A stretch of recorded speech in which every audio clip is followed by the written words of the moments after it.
I'm Chris Hayes, filling in for Rachel. We begin tonight with a surprising new development. What looks to be a spreading revolt by unions and Democratic allies against Republican-led state-level efforts to attack unions all across the country.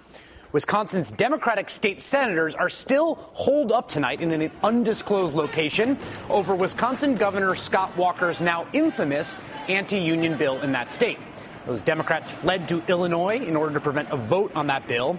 And today, in a truly unexpected move, Democratic legislators in the state of Indiana followed suit.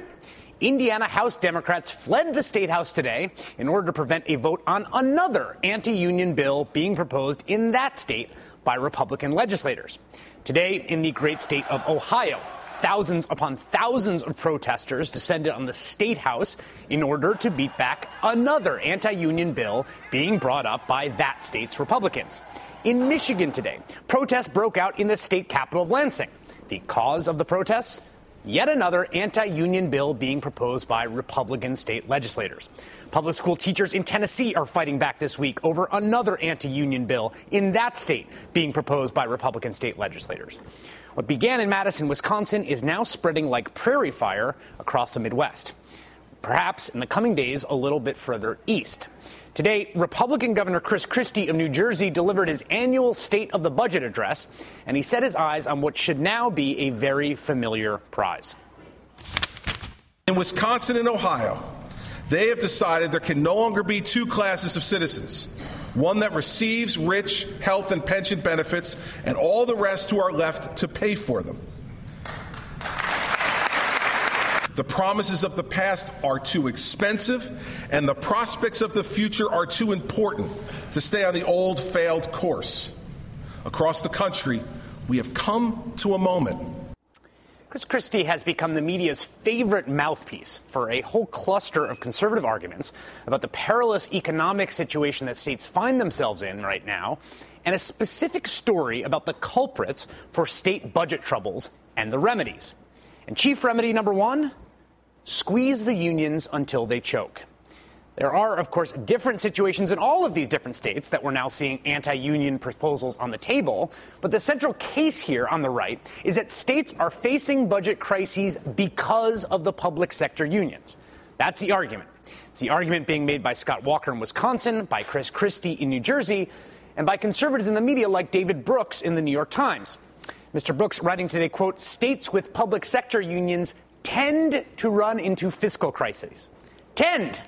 Look at that argument again. It's summed up in four little letters, T-E-N-D. Those four letters are bearing a very heavy causal load right there. Their little shoulders are straining. The T and the D are sagging down, asked to shoulder so much of this argument. That's the thesis the right is selling right now. So let's test it. There are a few different ways to do that. A political scientist named John Sides had a very bright idea to just graph it out to see if there's a connection. What you're looking at right now is a result of that. Now, there's a lot of information on this graph, but don't be scared. Here is the bottom line. A state like Mississippi, for example, it's a very low union membership rate. About 5% of the state's workforce is in a union. Mississippi's current budget shortfall is about 16% of their budget. A state like New York, on the other hand, has a very high union membership rate, about 25% of its workforce. Their budget shortfall is pretty much the same as Mississippi's. One state has lots of union members, the other state has very few, and it's the same deficit. Now, that graph was overall union membership. It wasn't specific to public sector union membership, so let's check that part of it. If Republicans are to be relieved right now, then a state that doesn't allow collective bargaining for their public employees should be in pretty good shape, right? A state like, say, North Carolina. North Carolina does not allow government workers to bargain. The result of that, the seventh worst fiscal crisis in the entire country. Idaho, on the other hand, which does allow some bargaining by state workers, they're in the best shape of any state in the country. This idea that somehow public sector labor unions are the main cause of these budget crises is just not supported by the evidence. The reason all these states have fiscal problems is not because of unions. It's because we've just been through the worst recession since the Great Depression. We have insane, astronomical, prolonged levels of unemployment in this country.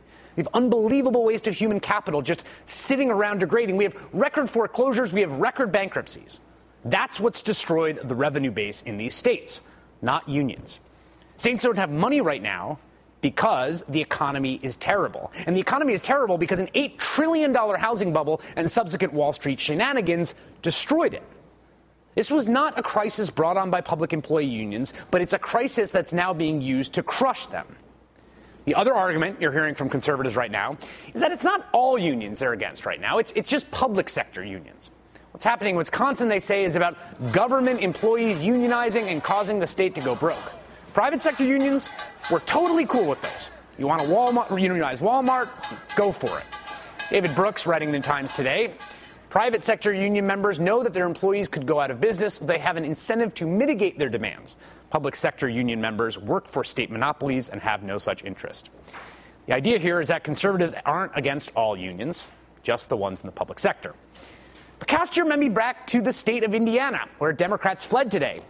The bill there that Democrats are walking out on has nothing to do with public sector unions. No, that bill was to effectively end collective bargaining for private sector unions in the state. The right has been whacking away at private sector unions since the 1940s. And now that they've succeeded in nearly extinguishing them, they're moved to opportunistically say nice things about them, if only to contrast it with the big bad public sector unions. It's pretty darn disingenuous. In fact, it's so disingenuous that people are beginning to catch on. The reason this revolt is spreading from state to state is because we're seeing new Republican governors and new Republican state legislators who rode into power on a wave of justified discontent with the economic status quo that they, A, misunderstood as a mandate for all these hard right economic policies, and B, used in order to pull a bait and switch. They rode into power on profound frustration with the jobs crisis, and what are they doing? They're pursuing, with reckless zeal, all of their pre-existing ideological vendettas. How does hamstringing collective bargaining for private sector unions in a place like Indiana do anything for either the balance sheet of the state of Indiana or the prospects of its workers? It doesn't. It's just an excuse to kneecap a long-standing conservative foe. In fact, it's such a ham-handed move that even Governor Mitch Daniel wants Republicans in the state legislature to pull the bill. The broader question we're left with now is this. Is it going to work? The bet that Republicans are making is they can use the mandate they think they got in November and channel it towards their own wish list of right-wing priorities. And the bet progressives are making, as they try to stop these bills in their tracks, is that slowing it down and delaying it will give the American people more time to recognize exactly what's going on here. And tonight, we may have some early evidence that the progressive strategy may be prevailing. The first independent poll done on this issue now shows that 61% of Americans would oppose their state legislators bringing up a Wisconsin-like union stripping bill in their state. 61%. The other early sign, a fellow incoming conservative Governor Rick Scott of Florida backing away from the Scott Walker union-busting plan rather than endorsing it. He's trying to eliminate collective bargaining for some issues there. My belief is as long as people know what they're doing, it's collective bargaining is fine. Which side benefits from this battle in Wisconsin stretching out into week 2? Which side stands a better chance of winning as this fight goes nationwide? Joining us now is Ezra Klein, columnist for The Washington Post and Newsweek and an MSNBC contributor. Ezra, it's great to see you. Good evening, Chris. All right. So, first of all, do you think the premise here is right? I mean, in terms of to the degree we can establish a relationship between public sector unionization as a standing policy in a state and the fiscal crisis, there really isn't much of a connection at all. Unionization does not drive fiscal crises. Definitely not right now. Now, we don't want to go too far with that. Pension funds, health care benefits, these things do matter for state budgets. They are a drag, just as, and we should be very clear about this, giant corporate income tax cuts are a big drag on state budgets. Loss of revenues are a big drag. Overspending is a big drag.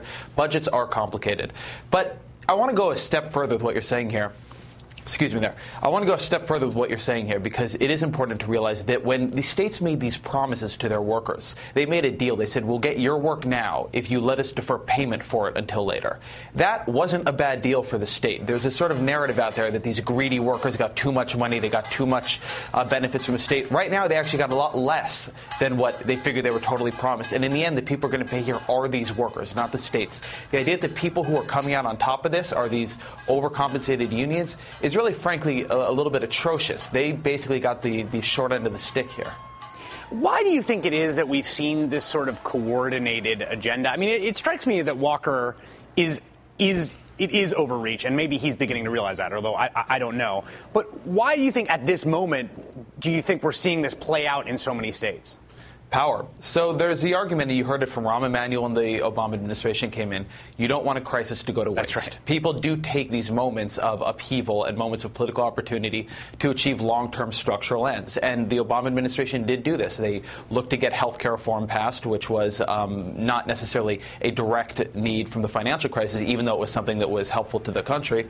And similarly, Republican governors in these states are seeing the opportunity and the large new majorities they have to do more than just balance the budget, which is an unpleasant task under any scenario. They see an opportunity to reshape the balance of power in these states. If you look at Walker's budget, it's a fascinating document, or his budget repair bill, and his platform. He says what we're going to do is we're going to essentially undercut union power in my state, and we're going to then balance the budget, at least in part, by taking away promises we've made to union employees in the state. At the same time, we're going to drastically cut corporate income taxes and other taxes that harm or impede corporations in order to increase business employment in the state. You can argue that's a good or a bad thing, but what it is functionally is a different balance of power. Corporations become more powerful as unions become less powerful, and they get more of what they want, and there's money freed up in the budget to give them more of what they want.